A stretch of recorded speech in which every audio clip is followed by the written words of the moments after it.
I'm Sophia, and this is the ultimate podcast for celebrating all things wonderful about our beautiful island. Welcome to Destination Cyprus.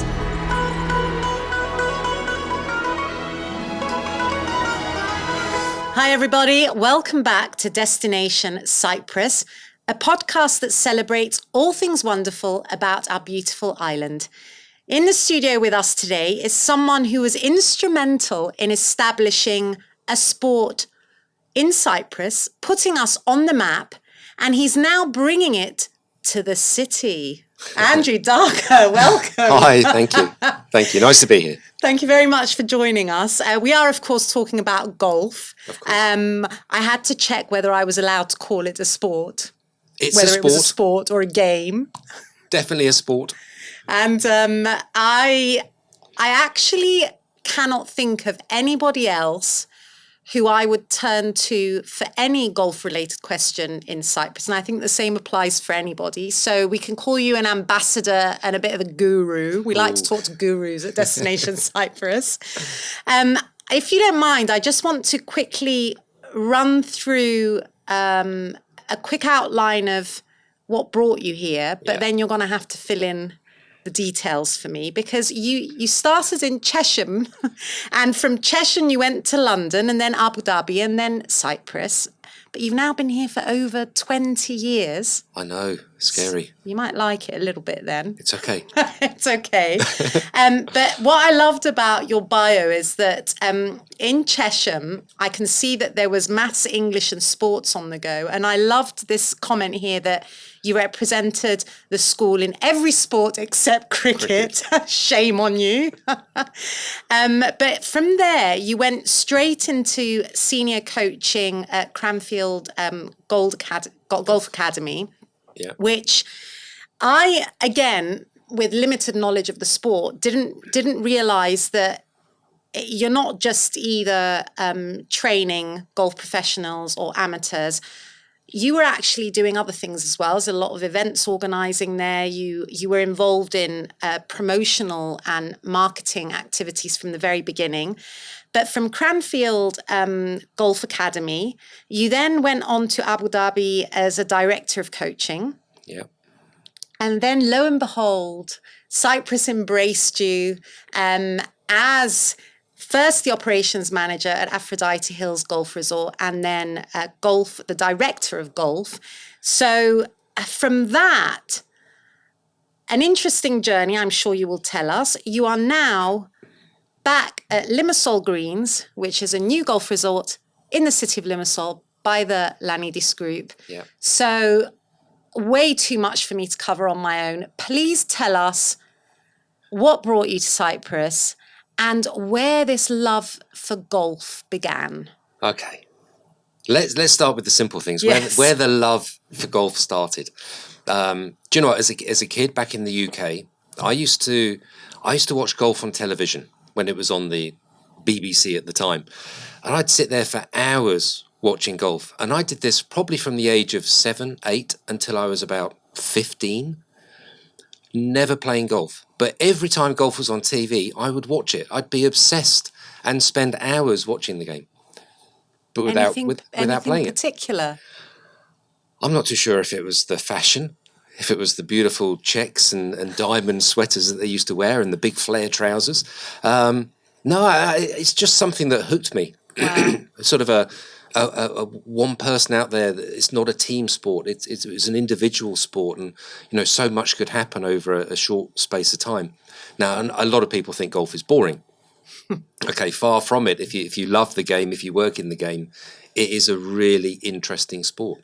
It challenges you physically, mentally every minute.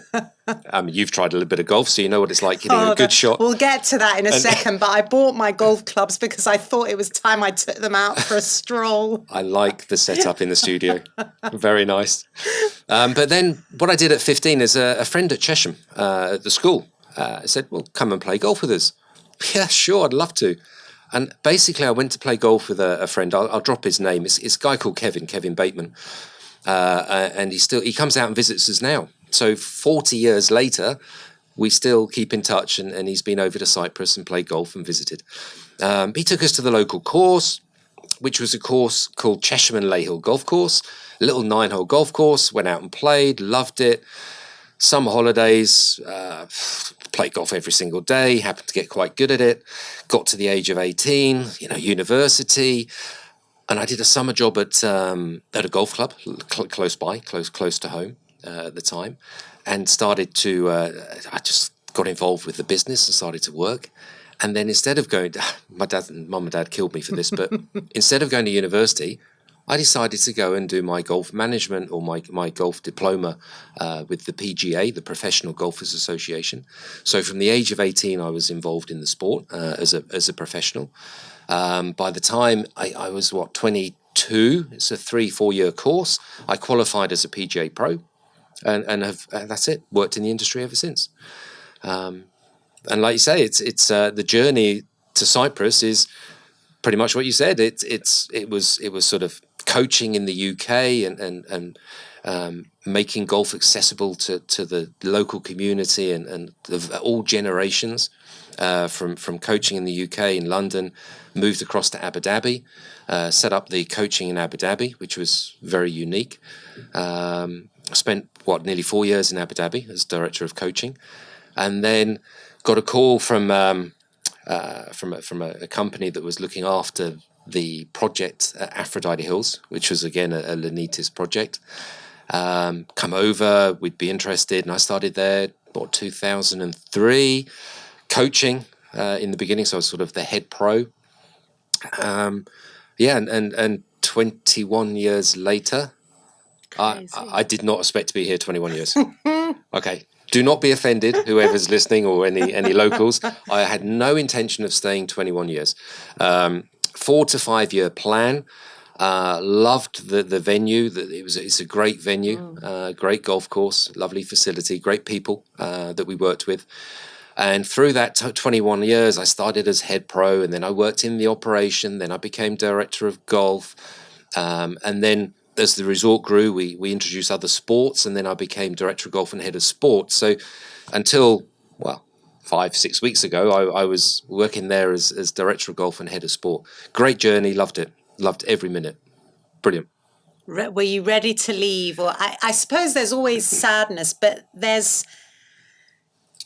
and correct me if I'm wrong, but I would assume that a little bit like having marinas around an island, and that yes, there's competition, but you need to have other marinas if you're going to attract people who like sailing. I would assume the same applies to golf, that you kind of need to spread the awareness and the popularity of the sport with more golf courses. Absolutely. So at the time when I came to Cyprus, there were 3 golf courses. It was Minthis Hills, Secret Valley, or it was Sada at the time. They changed the name later. So it's Sada Golf Club, Secret Valley and Aphrodite Hills. And we got together, worked jointly to promote the destination, to bring tourism, with great success. And then later on, another course opened again in the Paphos region, which was a layer, and I started work with them and built it as a destination.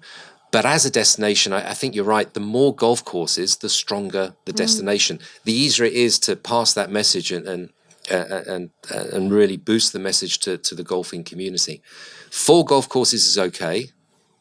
Now, next year when we have 5, we really have an opportunity to do more work and push Cyprus as a golfing destination. So 5 courses is obviously better than 4 in terms of promoting tourism. 6 would be better. 7 would be probably ideal. 7, 8 would be perfect. It would give us a really strong base and a good variety of golf courses for golf tourism. Let's go back to Aphrodite Hills, though, because that made history in so many ways. I mean, I can remember that every time a new hole was completed, there was a big fanfare, because it was such a big deal and such a visionary project across such a huge expanse. I mean, much like Limassol Greens as well now. But what was it like setting that up from the beginning? Because if you're on the launch team, it really makes a difference, doesn't it? Because you're there for all the initial work. And is the designer the same as the one at Limassol Greens? Yeah. Cabell Robinson was the designer at Aphrodite Hills, the designer at Limassol Greens. He's designed some great golf courses as well, across Europe and other places, renowned golf courses, big places. But the journey and the experience, it's strange in a startup or in a setup, because whatever decisions you make is going to impact the business, for years to come. So you've got to put a lot of strategy and a lot of thinking into how you're going to operate and what you're going to try and do. And Aphrodite Hills, I just think the name is iconic. The Rock is down the road, the birthplace, and it's just an iconic name, and I think that made it a lot easier. Great scenery, and of course, then what we had to do in the operation was try to build an experience. At the end of the day, what's the benchmark for businesses? Golf courses. You've got to look at the busiest tourist destinations. At the time would have been Spain, Portugal, a little bit north of us is very popular as well, and these places, the top courses, that was our benchmark. So we're looking constantly, doing research and seeing what we would need to do to compete. The last thing we want to do as a small destination is promote tourism, have mass tourism, golf tourism coming in, and then kind of not deliver and not meet their expectations. Okay. So a lot of work went into that aspect.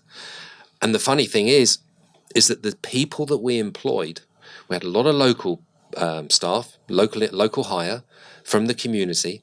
They didn't even know what one of these things. I'm picking up a golf club here. What the hell one of these things was. I mean, what's this? Which end do I hold? And then to see one of the really satisfying things with the job, it was seeing people that knew nothing about the sport, working for 4 or 5, 6, 7, 10 years, a lot of them. There's a lot of loyalty, a lot of retention in the staff. Learning the trade, learning about the business, learning about golf, from nothing. And now I'm going to say, there's a good handful of local people that know a lot about golf. A lot of, they play a little bit and they still work in the industry. And that is a great challenge. Great, very satisfying, humbling. It makes me think as well that, of course, because I was away for a very long time. I came back in 2008 after a long stint abroad. And I'm just thinking now that we are so accustomed, especially for us in real estate and in Limassol, we're so accustomed to using the term high net worth individuals now, because it's normal for us to be dealing with them day to day and in business. But I imagine not only golf itself as a sport, but the experience of it being part of an integrated resort was actually part and parcel of what started to bring some high net worth individuals to Cyprus. So it did a lot more for Cyprus than just boost the tourism and the economy. It also gave us a platform to start pushing real estate, didn't it? So it did have a lot to do with the changes. I mean, living on a golf course, it's a beautiful environment to live in. It's peaceful.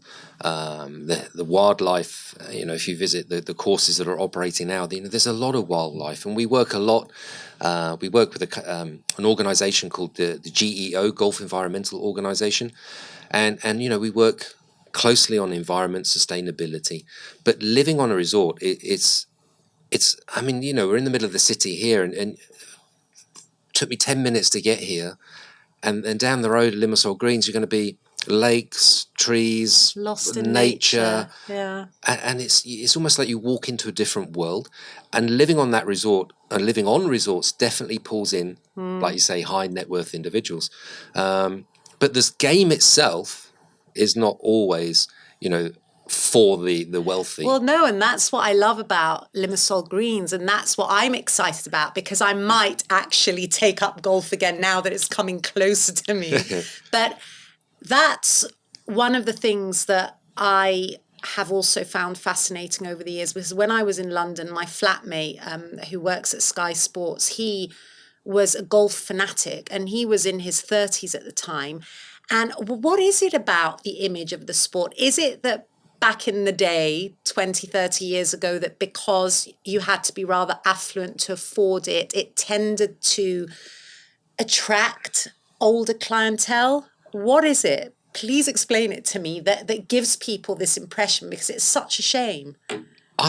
Do you know what? There's such a stigma, isn't there, about golf, and you've got to be retired. You've got to have a few 100,000 in the bank, and you've got to be really stuffy, really old school.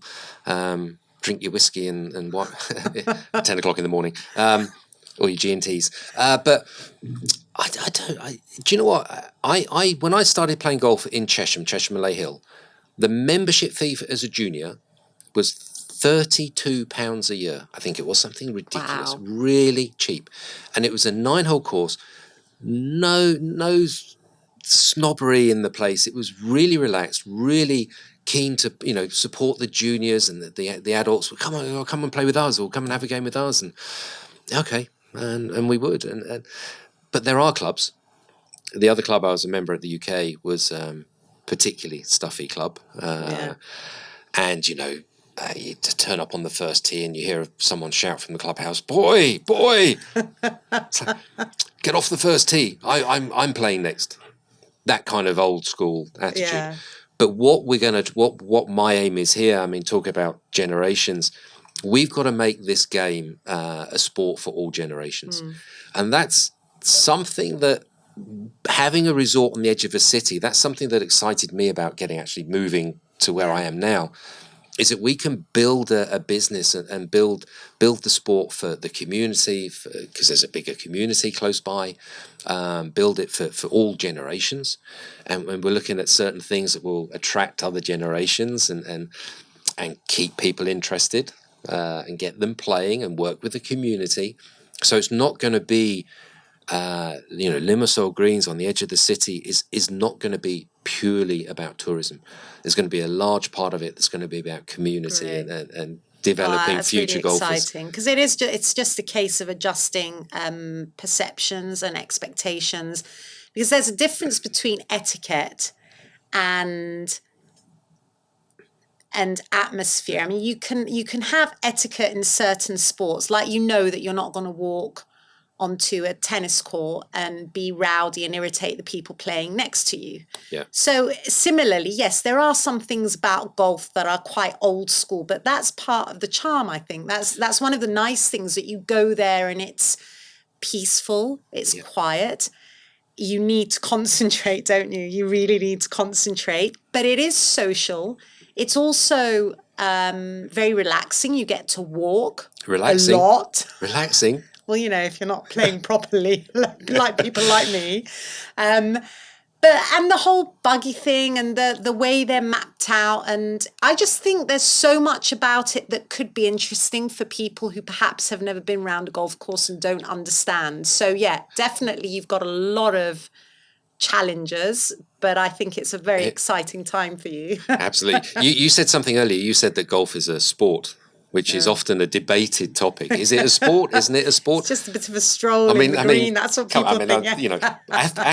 Athlete here, professional athlete. I'm a professional golfer. It is a sport, but it's a sport because your exertion is a sort of output is 15%ish. So it just classes as a sport. It is in the Olympics. Well, did you see the latest breakdancing shenanigans? Yeah. If they're in the Olympics, I think you deserve your spot. I think it takes a little bit more skill and coordination to hit a golf ball than it does to roll around on your back and kick your legs in the air. That was impressive, wasn't it? The breakdancing, wow. But it is a sport. But you're right. It's an individual sport. So it's if I'm playing golf, it's me with my golf clubs, with one little stupid round golf ball that frustrates me beyond belief. Which won't go in the right direction. We'll never go far enough. We'll never go into that hole in the green. It's masochism, isn't it? So it is. And you don't do it, you don't do it once. You do it 18 bloody times. You go around this golf course and you do it 18 times. But it's without doubt that there's such a, because it's an individual sport, you're challenging yourself. It's you against the golf course. Okay, we add some other dimensions into that. The weather is always different. Every time you hit a golf ball, it's going to be from a different position. The ground is not level. It's not like a tennis court or a football pitch. It's the same size and the lines are in the same place and the net's the same height. The wind's blowing, the sun's beating down on you, thankfully. That's the good thing about Cyprus. At least we don't get too much rain. So the sun's beating down. Oh, and playing golf in the rain. I mean, that's masochism times 2. you know, I'm 21 years here. I've played golf in the rain once, I think, and that's because I had to. Wow. But if it's raining, you say, well, tomorrow it's going to be sunny, so why would I go out and play golf in the rain now? It's going to be sunny tomorrow. I'll wait a day. But just that challenge, and you know, if we can get that across to the community again, and get people involved, and realise that, you know, it's probably more difficult than a lot of people think. But we'll start with coaching, and we'll start with working on the driving range, which we're just sort of trying to finalise now and see how we're going to operate it. But it's a sport that brings so many things. You're in nature. It can be relaxing. You're right. You can switch off from work, which, you know, there's a lot of businesses here in Limassol, very high tech, busy, bubbling, fast moving industries. And sometimes, you know, it's not the best release would be to go and hit some golf balls and walk around a golf course. No, it's very, I would imagine it's very good for your mental health. And that's what, I mean, especially since the pandemic, I think people have grown an appreciation, for Plan B, having somewhere to escape to. Yeah. If you need to, where you can just unwind and relax and be in, you know, nature with fresh air, but also, yeah, of course, being able to leave the hustle and bustle, still be in the city, but be somewhere where you feel that you've driven out to the country, which is one of the beauties of this new resort. So, yeah. I mean, it's built on. For those that don't know the region, it was the old Lanitis Farms, which was the old orange groves and lemon groves and citrus fruits, and it's a fairly level site, but you know, it's on the edge of the forest next to the salt lake.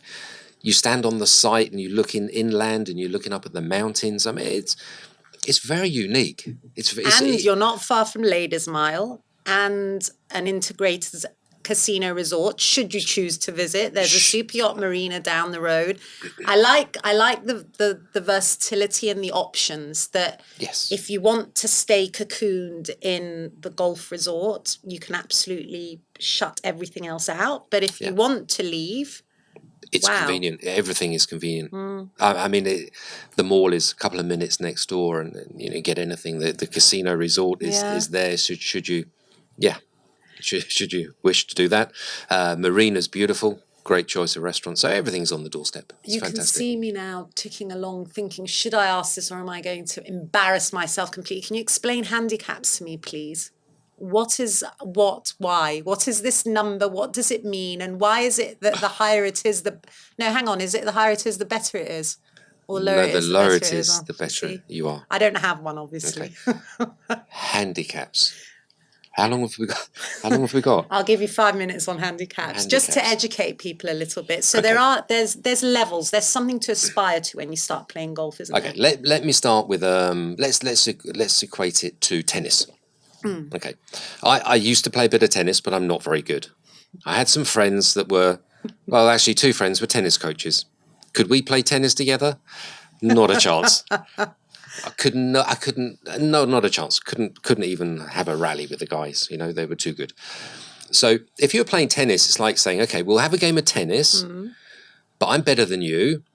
So you'll start at 40 love, which means you only need to win 1 point to win the game, and I'll need to win 4 points.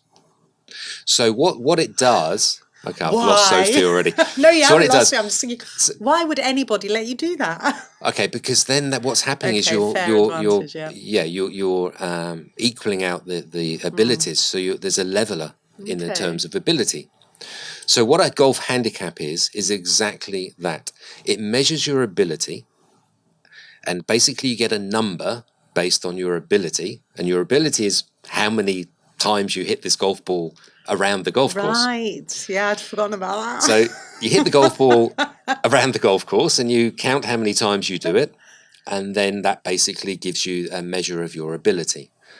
Now, the great thing with golf is that you and I could go and play golf. I'm a golf professional, so actually my handicap is, I don't have a handicap, it's 0.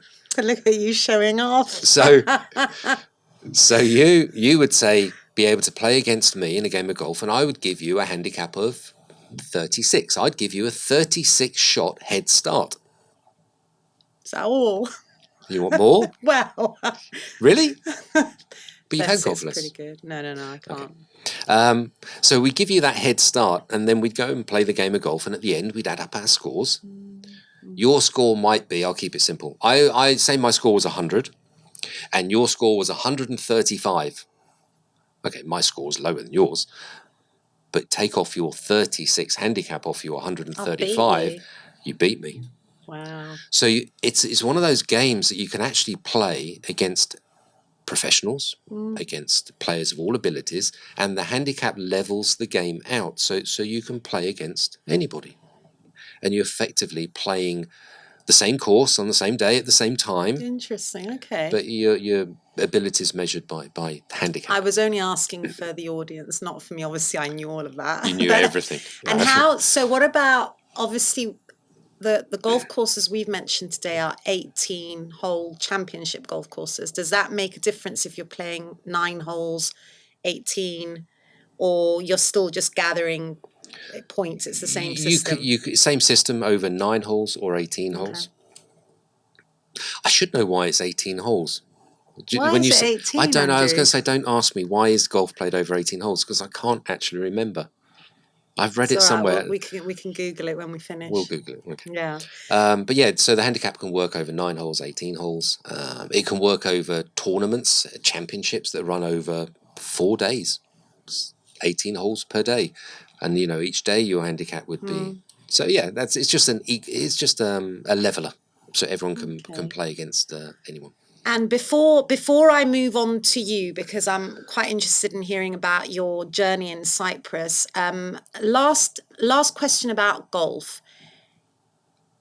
Can practice and hours produce a Tiger Woods, or is there a lot of talent and skill in there? I mean, can you, obviously, because with a lot of things, they say that if you put in the hours, you can develop the skill, but do you think there's some talent in there? You need to have a certain talent. But what is this talent? Coordination. Sitting in front of the TV and watching golf for years must help. It does help, because it's in here, isn't it? It's in your mind. You see it, you visualize it, and you emulate it from what you've seen. There is a certain level of talent. Coordination is needed. The only thing that doesn't really move in a golf swing, well, everything moves in a golf swing. I was going to say is probably your left foot, left toe doesn't move too much, but all the other muscles work, and you've got to be able to get all of these muscles moving at the right time. And worse than that, not just once, but every time you hit a golf shot. So it takes a little bit of commitment. You need to be consistent and do a little bit of practice, just to sort of, what should I say, groove in or make the movement consistent. But to be that good, I was realistic as a 19, 20-year-old, and I was pretty decent. But then when you play against somebody who is very good, you realise, I'll work in the industry. I don't think I'll try and play and earn money from playing, because these guys are that much better. It fascinates me, because I see now my sister's daughter's 7.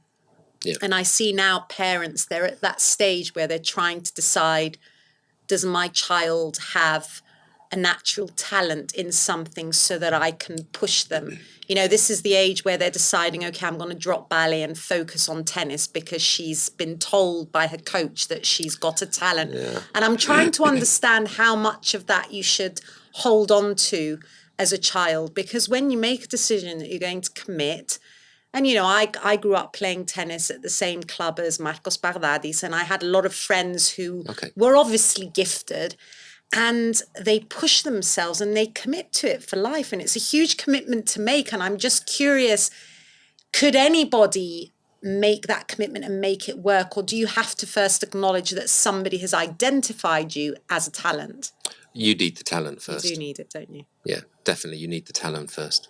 Because there's all this now, with entrepreneurs and startups. There's this whole thing of, yes, if you put 10,000 hours into something, you can become an expert. And I'm not sure that I believe that. These YouTubers that go in the boxing ring, really, against professional boxers that have a natural ability, talent, strength. No, it's but you're talking there about sports, and you know, I think the approach we'll adopt with golf is a lot of sport these days is you start a sport and there's a little bit of talent, and then they're pushed, thinking, right, well, push, try and make them a superstar, and then often that will work against the child, and then the kids they get fed up with the sport. It's too much. At the end of the day, we want to keep a lot of fun, a real fun element in any sport, Balance. and a real balance.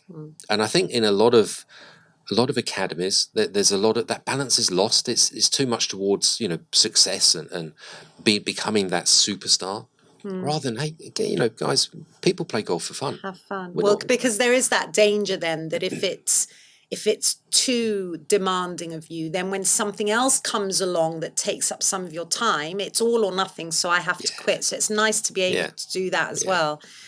Okay, so talking about balance. Yes. I asked our previous guest about work-life balance, and I probably rightly so got told that, well, obviously if you do a job like yours where you're actually passionate about what you do and you enjoy what you're doing, you're out in nature, it probably doesn't feel like a job a lot of the time. But tell us about Cyprus, because you've now been here for over 2 decades, so you must love the island. And I want to know a little bit about what's kept you here so long. Job aside, what do you enjoy doing in Cyprus when you're not on the golf course? When am I not on the golf course? Oh, really? It's I thought I was. it's I'm my- just not going to ask this question anymore. It's my life. Golf is a way of life. No, we moved 2003. We rented in Limassol in the beginning, and on the edge of town, which is really nice. And then we bought a property again in a village very close to the new golf project. Funny enough, There you go. because I did know it was happening. Fate. Yeah, I knew it was happening. And we're in the just edge of the city. Our daughter was born in 2006. And before you know, the age of 4, we're looking at schools and things, and you know, actually there's a very good private school system. There's some very good private schools. The majority of them are around here, around this region, Limassol. We got her into a private school. She excelled. She seemed to love it. I mean, I can't remember being at the age of 5 and 6. School was brilliant today. Really? Okay, she must be enjoying school. Yes. Maybe we don't want to move her away from school. But there's, you know, it's easy to make friends. I think the hospitality, a lot of people talk about Cypriot hospitality. Yeah. And, do you know, it's true. You know, there's a certain warmness about the island and about the people. Okay, some of the processes can be quite difficult, but I'm certainly think as times have moved on over the years, you know, processes have got a lot easier. There's less red tape with things now, which is great. Well, and especially once it's established, because when we were dealing with the first super yacht marine on the island, because there were a lot of policies that were not yet in place. We were instrumental in helping those, so the next marinas that come along will benefit from that. And I assume that's what happened with golf as well. That With golf, now but it's easier. Even with personal life. Yeah. I think that's the thing. You know, things have got a lot easier. You know, in terms of dealing with your personal, whether it's finances or you know, anything that you need to do. Medical system now is obviously there, very good. So, sort of we reset after 3 or 4 years. We reset another 3 to 4 year plan. And then after that time, just things got better, and then we set another 3 or 4 year plan. That's 12 years now, isn't it? So there's no reason. There is no, I don't want to say there's no better place to be at this time, but, you know, I know the industry very well in golf. I certainly would not want to go back and work in the UK. I feel so sorry for my friends that are out there from, say, October to March, and they've got 10 layers on, they've got their mittens on, they've got their bobble hats on. Do you know what? You made me think of the Paris Olympics and the politicians sitting in their waterproofs. I can't imagine, honestly, it's never happened to me. I cannot imagine having to play golf in waterproofs with an umbrella. I'm sorry, that would be enough to send me home. You know, the weather is a pull. You know, the countries. It's a small island. It's easy to get off island. It's very, you know, it's well connected to a lot of different places. So it's easy to jump on an aeroplane and get away. But you know, combine everything, put it all together, and the package is just something that's kept us here.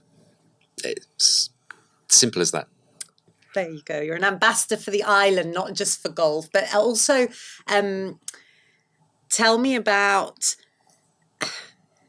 the things you did mention bureaucracy. I mean, if you had to change something, what's the one thing, if you could wave a magic wand, that you would change?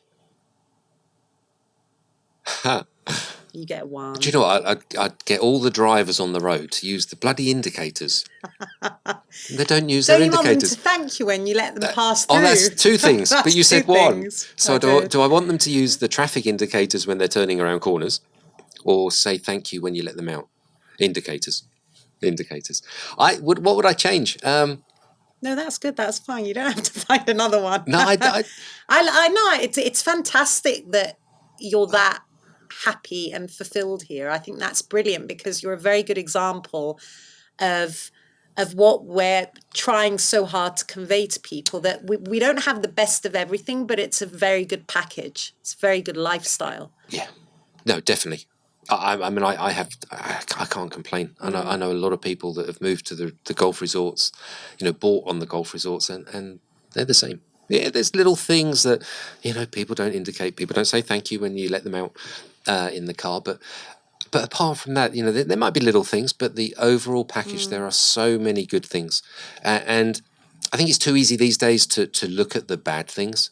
And too many people just look at the bad things. I know. And they focus on those bad points rather than looking at the good things. I mean, pick the highlights of, you know, living in a city like this. You know, everything is here. It's really. It didn't used to be, it's so quite, it's quite amazing dynamic. how much it's changing. Yeah. No, it's dynamic. I mean, there's some beautiful properties. Obviously, golf resort coming just down the road. The marina is just stunning. I mean, you could be in any part of the world when you walk around the marina. It's a very great vision from the beginning, and you know, executed perfectly. I mean, it's nice. So I think we're very lucky. We're very fortunate. And is that generally the impression that people have? Because you must have had a lot of contact with people coming to play golf from abroad. Yeah. Do they leave satisfied? Are they mostly impressed? Well, we obviously on the resorts, we do our best to meet expectations and manage the experience. So they find that experience on golf is as good as anywhere, which is great. That's important, yeah. But then they find, you know, the infrastructure is good, the roads are good, the airports are good, public transport system is pretty good as well. So yeah, no, the feedback is good, and they like the fact that there are still places, you know, the simple tavernas, very traditional tavernas. You know, if they talk to the staff, they'll say, "Oh, you should try this, or you should go there," and you know, suddenly you walk into this very old, shabby-looking taverna, and it's just hospitality is fantastic, food's beautiful, and then the bill comes, and you think, "Is that all?" And you know, and that's where there's talk about balance again. It's not all high end set for the high net worth individuals. No, it goes back to what you were saying about focusing on the negatives. Because I always say to people who visit, I say, let me know when you're coming, and I'll give you some tips. Because if you don't know a local to take you to the places that you will not find, because they're not throwing money into SEO or Google ads, they're not pitching for the cosmopolitan customer. They actually have their regulars, they have their customer base. They're not in it always for the profit. They love what they do. So it's word of mouth, and you have to chat to people to find out where to identify these places. You're right, there's a lot of people still with a lot of passion for their little, and it's nice. It's nice. It's another small positive of being in the country. I think that's something that you must have enjoyed a lot over the years, being up that way. So you said you're near Limassol Greens now anyway, so you're almost in the city. Colossi. That's good compromise. Next to the medieval castle. Ooh. Beautiful. Did Richard the Lionheart make it there as well? I haven't seen him recently, but he's not been riding his horse around the area in the last few months. Brilliant. But yeah, no, we have breadth, we have a little bit of everything. That's something that I've always been quite excited by, because depending on my mood and what I fancy doing, I can always find something. And just very quickly to round up on Limassol Greens, only because obviously you've very recently joined, but we're talking about 1.4 million square meters. Big project. It's huge. It's huge. And I need to come for a tour, actually, because I haven't seen it recently. But so apart from the 18-hole championship golf course, there's about 500 villas and 250 apartments. Yeah. And it sounds a lot, but much like Aphrodite Hills, when you get there, it's so vast that you don't, it doesn't feel like it's going to be cluttered at all. The density is quite low. It's not, you know, building the density is coefficient 10% or something. Yeah, it's small. But when you before I took the position, I've known the owners for some time, and I had a drive around. I got driven around in a car and had a drive around, and sort of it seemed endless. And the golf course actually is it's a really nice layout, and the way the master planning is done with a lot of golf facing properties, but it doesn't interfere with the golf, and it's really cleverly designed. But you drive the area and it's big. You get It's lost. really big. There's going to be a clubhouse, and I imagine some commercial facilities and a spa and all of that. So we'll find out more, I'm sure, over the coming months. What is it that you're supposed to call out if you've hit a ball near a house? 4, as in A4. Right. An old Scottish saying, so 4.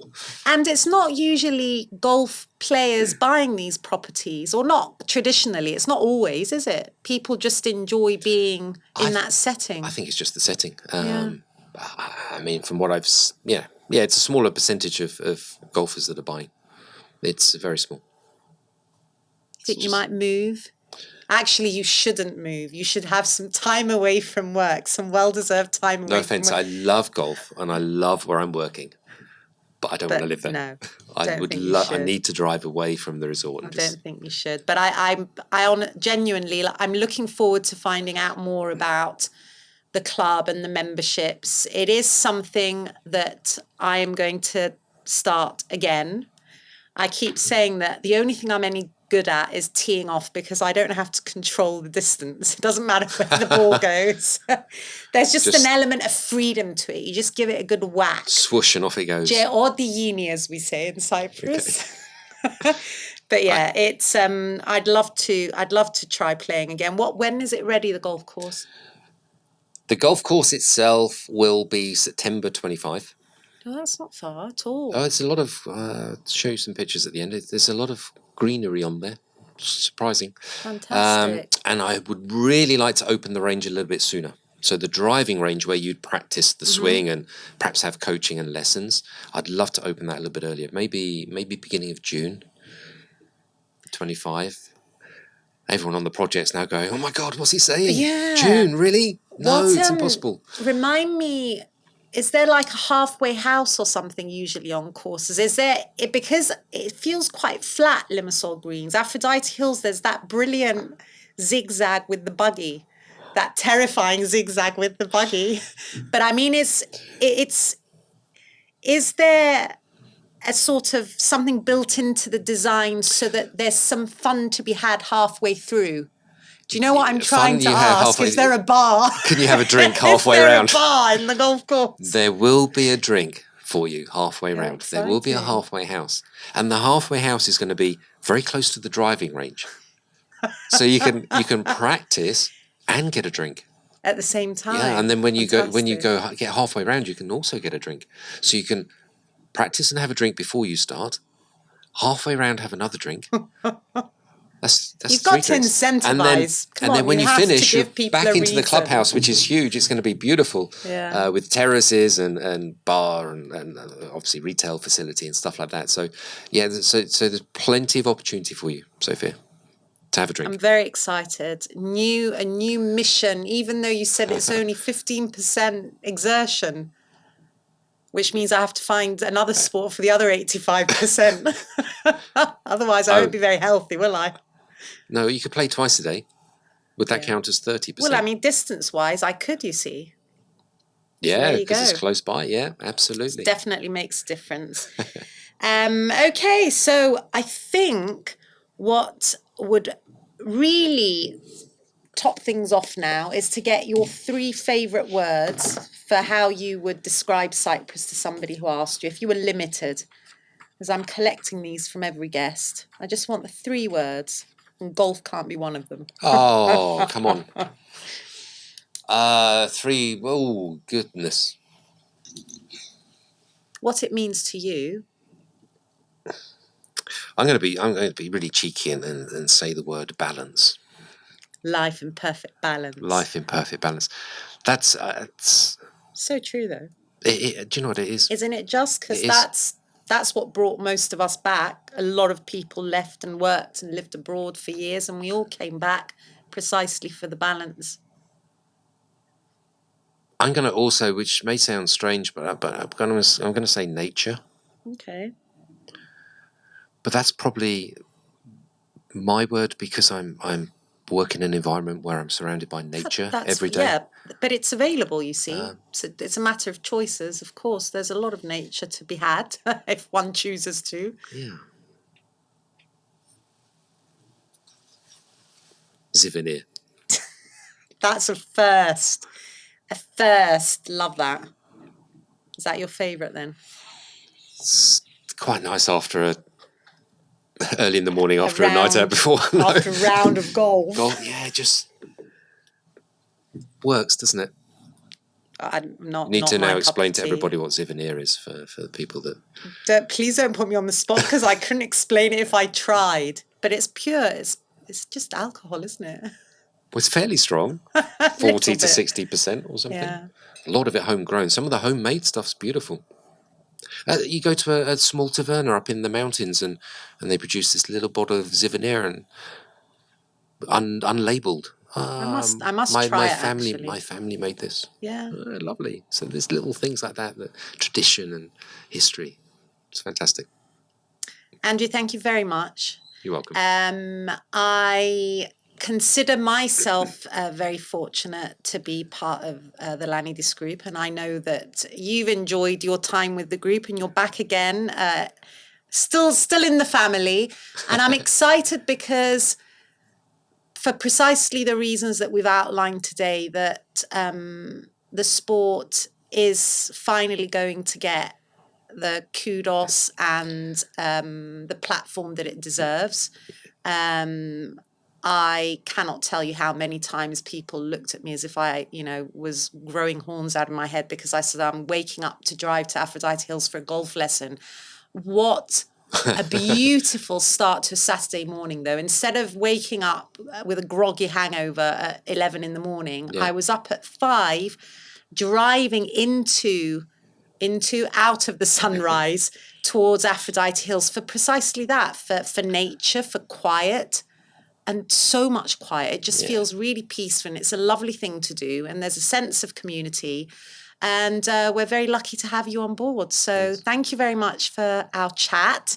And what we'll do is, I think we're hoping to start some OB Destination Cyprus. So at some point we'll take the podcast on location at various projects that are, again, doing their bit for the brand and the image of Cyprus. So who knows? You can bring your golf clubs to the outside and embarrass myself and, entirely. Well, I did do a documentary once for Cyprus where I had to hit a golf ball and I whacked the cameraman in the face. So I shan't be doing that for I'm glad you told me that. I will let you do that instead. Okay, I'll do that bit for the sound effects. But thank you very much, been a and pleasure all the being best here. with the project. Thank you, Thank Andrew. you. Thanks, and we'll see you all next time for another episode of Destination Cyprus. Destination Cyprus, brought to you by Cybarco.